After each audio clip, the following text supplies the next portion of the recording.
আজ নজরেতে আজকে আমাদের ফোকাসে রয়েছে মুখ্যমন্ত্রী। গতকাল থেকে আমরা দেখে এসেছি আইপ্যাকের অফিস, আইপ্যাকের কর্ণধার প্রতীক জৈনের বাড়িতেও ইডির তল্লাশি রয়েছে। সেই তল্লাশি ঘিরে কিন্তু টালমাটাল পরিস্থিতি রাজনীতির মহলে। কেন?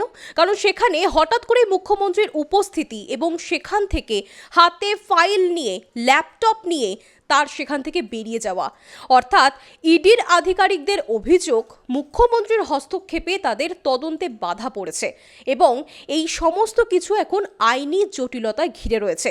আজ ছিল শুনানি, যদিও বা সেখানে বিশৃঙ্খলা পরিস্থিতির সৃষ্টি হওয়ায় আগামী 14 জানুয়ারি এই মামলার শুনানি রয়েছে।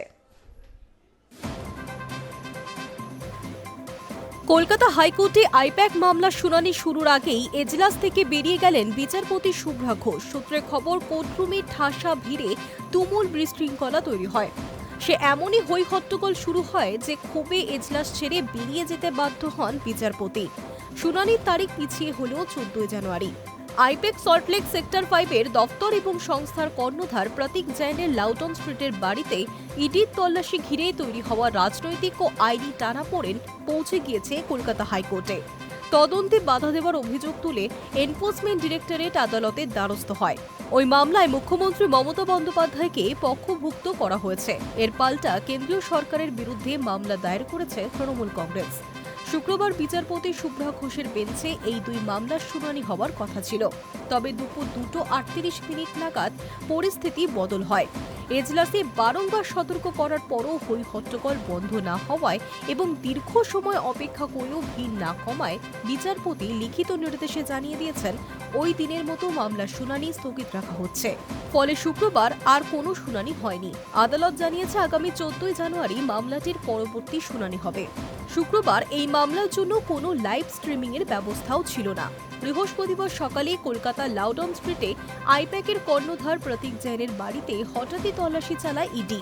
একই সময় আরেকটি ইডির দল সল্টলেকের সেক্টর 5-এ অবস্থিত আইপ্যাকের দপ্তরেও পৌঁছে যায়। বেআইনি কয়লা পাচার সংক্রান্ত একটি পুরনো মামলার সূত্র ধরেই এই তল্লাশি অভিযান শুরু হয় বলে জানা গিয়েছে। বেলা গড়ানোর সঙ্গে সঙ্গেই ঘটনাস্থলে পৌঁছন মুখ্যমন্ত্রী। প্রথমে তিনি প্রতীক জৈনের লাউডন স্ট্রিটের বাড়িতে যান, তারপর সল্টলেকের আইপ্যাক দপ্তরেও প্রবেশ করেন। অভিযোগ, ইডির তল্লাশি চলাকালীনই তিনি ভিতর থেকে একাধিক ফাইল, গুরুত্বপূর্ণ নথি ও ল্যাপটপ বাইরে বের করে আনলেন। মুখ্যমন্ত্রীর দাবি, কেন্দ্রীয় সংস্থা তৃণমূলের রাজনৈতিক ও নির্বাচনী কৌশল হাতিয়ে নেওয়ার চেষ্টা করছে। উল্লেখ্য, এর আগেই বৃহস্পতিবার লাউডন স্ট্রিট ও আইপ্যাক দপ্তরে ইডির অভিযানের ঘটনায় কলকাতা পুলিশের তরফে স্বতঃপ্রণোদিত মামলা দায়ের করা হয়েছিল। এবার সেই তালিকায় যুক্ত হল মুখ্যমন্ত্রীর করা নতুন অভিযোগ। অন্যদিকে এই পুরো ঘটনা নিয়ে ইডির তরফে কলকাতা হাইকোর্টে মামলা করা হয়েছে, যেখানে মুখ্যমন্ত্রীকেও পক্ষভুক্ত করা হচ্ছে। পাশাপাশি কেন্দ্রীয় সরকারের বিরুদ্ধে তৃণমূল কংগ্রেসও আলাদা মামলা করেছে, যাতে আইপ্যাক ও ইডিকে যুক্ত করা হয়েছে। Hi News network.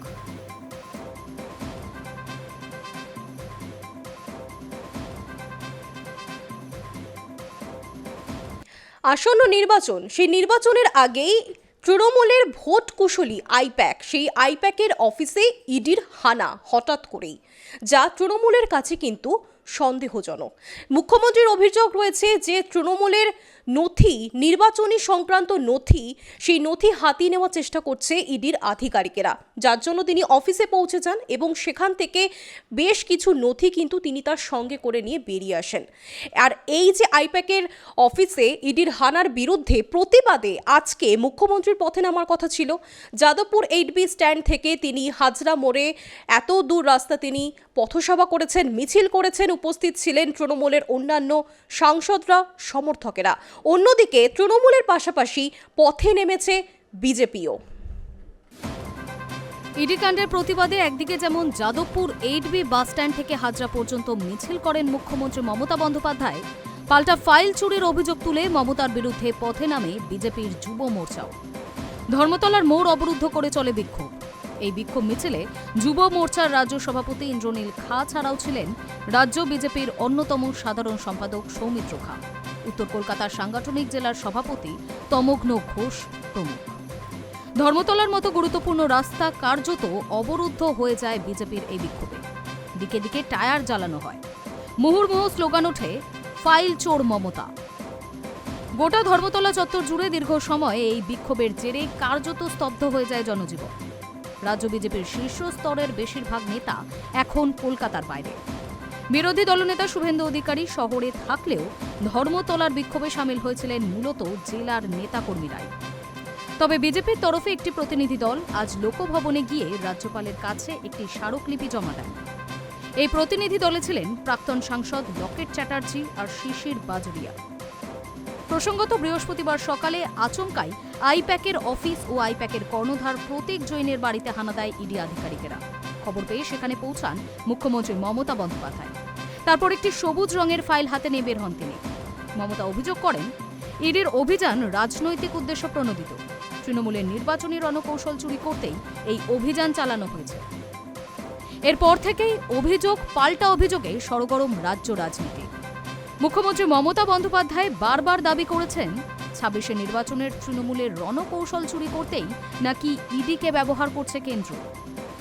পাল্টা ইডি দাবি করেছেন, অনৈতিকভাবে তাদের কাজে বাধা দিয়েছেন মুখ্যমন্ত্রী।